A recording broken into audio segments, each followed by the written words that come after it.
Thank you, Tom. And thank you, Representative Kramer. Those are powerful memories and a powerful connection from our community and our state government to the people in the military who serve this country. I want to thank the Kewaskum statesmen for organizing this event. And I want to thank the Kewaskum Police Department and the American Legion for their participation in it, along with the Kewaskum High School Choir. It was a great rendition of the national anthem, very beautiful. And soon a couple members of the Kewaskum High School Band perform at the end of this ceremony. We've got wonderful, wonderful turnout this morning. We've got honored guests, Kewaskum Fire Department. We've got, I see students from Kewaskum High School and students from Holy Trinity right up the street. Representatives from Washington County Sheriff's Department,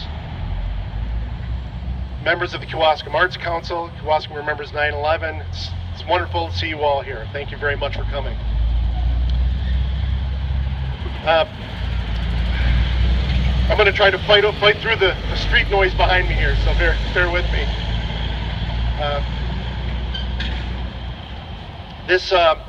The attacks of 9/11, as Representative Kramer talked about, changed the entire world, really, but in particular this country.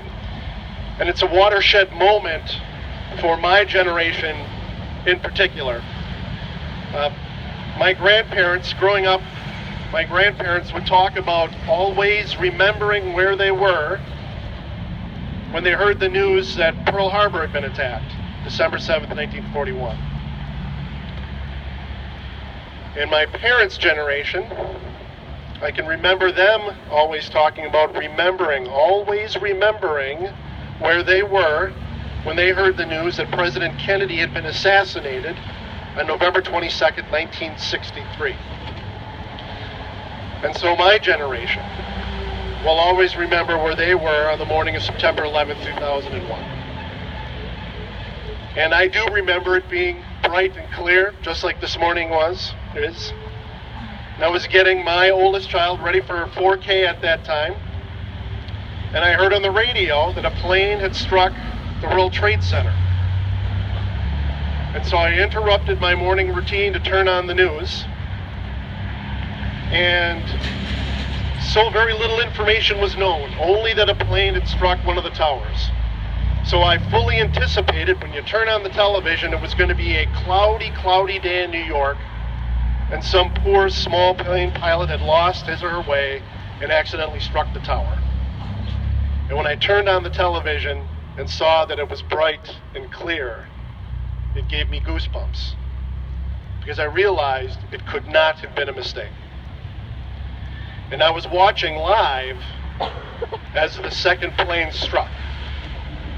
And I'm not ashamed to tell you, it made me cry in my living room that morning. So my generation will always remember where they were that morning. Always remember. That's a powerful phrase. It means we're going to perpetuate an event or a memory for all time.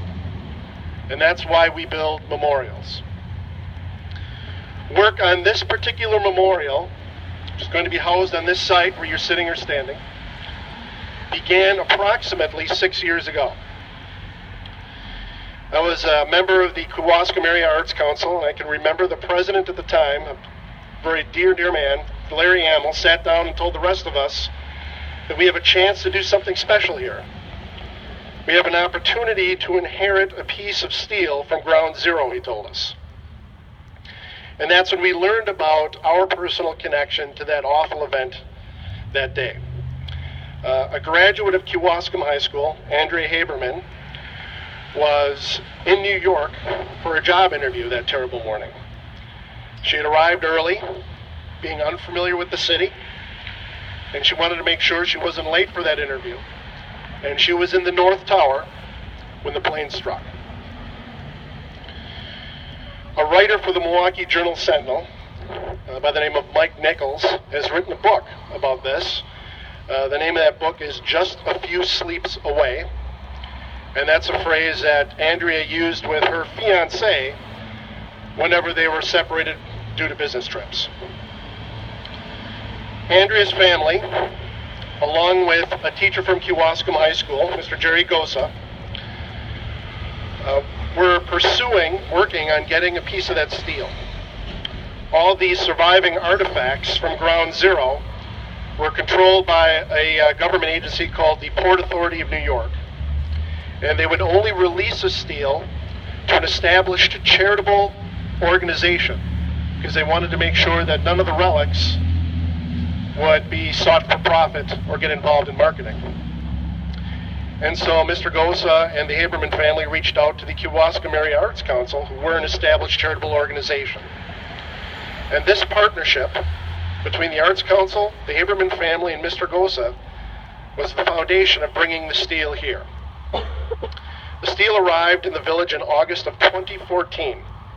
And since that time, a group was formed to design and construct the memorial here in the village.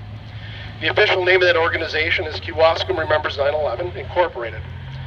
And there are members of that committee here now, including Tom Favitz of the American Legion, Mr. Jerry Gosa, Monica Schultz.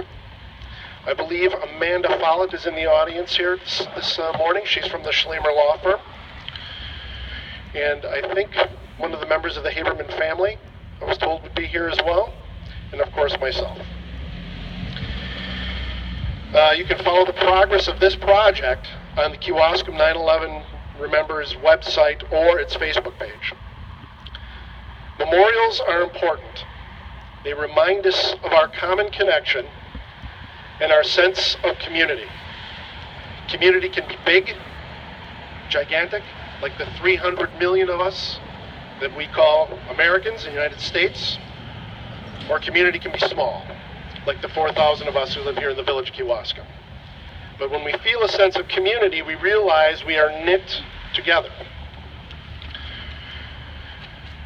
This memorial reminds us of our connection to the people of New York City,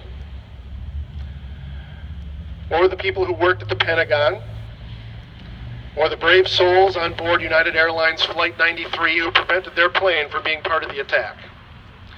We feel the sting of our brothers and sisters in all of those places who were doing nothing more than pursuing their happiness that morning.